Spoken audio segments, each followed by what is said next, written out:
5 फरवरी 2025 की सुबह 6:42 के आसपास अमेरिका के एक ऑफिसर ने, जिनका नाम होता है chief Michael W Banks, 23 second का एक वीडियो सोशल मीडिया एक्स पर वो अपलोड करते हैं। साथ ही एक मैसेज लिखते हैं।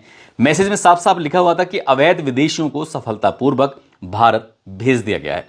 जैसे ही ये वीडियो सोशल मीडिया पर वायरल होता है, अब हर जगह इसी वीडियो की चर्चा होनी शुरू हो जाती है।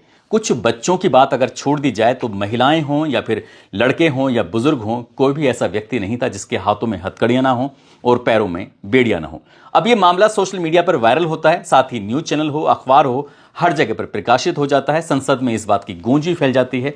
दरअसल अमेरिका के मिलिट्री का एक विमान, जो कि अमेरिका से उड़ता है और सीधा भारत के पंजाब राज्य के अमृतसर के एयरपोर्ट पर जाकर वो उतरते हैं। अब जैसे वो उतरते हैं तो उनसे फिर मीडिया वाले बातचीत करना शुरू कर देते हैं कि आखिरकार तुम्हारे साथ ऐसा व्यवहार क्यों किया गया है। इस बात की चर्चा इसलिए भी जोरों पर होती है क्योंकि भारत के प्रधानमंत्री नरेंद्र मोदी की अमेरिका के राष्ट्रपति डोनाल्ड ट्रंप से अच्छी दोस्ती है, और दोस्ती होने के बावजूद भी या उन्होंने भारत के वासियों के साथ ऐसा व्यवहार क्यों किया। आज की इस कहानी के माध्यम से ये जानने की, ये समझने की कोशिश करते हैं कि आखिरकार पूरा घटनाक्रम क्या है।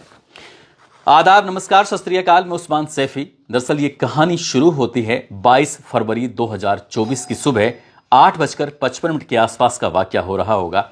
अमेरिका के जॉर्जिया के मैरिएटा नाम की रहने वाली एक लड़की होती है। इसका नाम लेकेल रिले होता है। उम्र जिसकी 22 साल के आसपास होती है।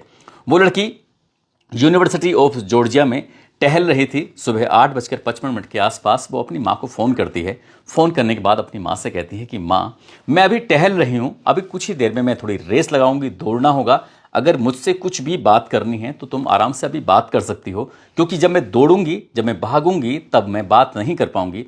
माँ कहती है कि कोई इतना ज़रूरी नहीं है, इसलिए हम दोनों आपस में बाद में बात कर लेंगे।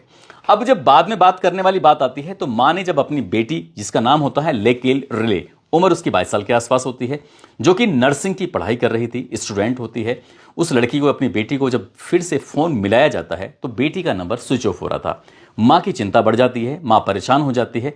जब लगातार नंबर बंद आ रहा है, कोई कम्युनिकेशन नहीं हो पा रहा है, कॉन्टैक्ट नहीं हो पा रहा है, तो माँ परेशान होकर सीधा पुलिस को फ़ोन कर देती है। पुलिस से कहती है कि उसकी बेटी है, नाम उसका लेकेल रिले है ना, और वो नर्सिंग की स्टूडेंट है और जॉर्जिया यूनिवर्सिटी से वो पढ़ाई कर रही है। मेरी बेटी को ढूंढ दीजिए, तलाश कर दीजिए। जैसे ही पुलिस तक ये सूचना पहुंचती है, पुलिस इस मामले को इतना गंभीरता से लेती है, अब उस लड़की की तलाश शुरू हो जाती है। अब चाहे डॉग स्क्वाड हो, जो कुत्ते सूंघने वाले होते हैं, उनका भी सहारा लिया गया है। फॉरेंसिक टीम, सर्विलांस टीम, इन टीमों का सहारा लिया जाता है और पुलिस टीम जगह जगह जाकर उस लड़की को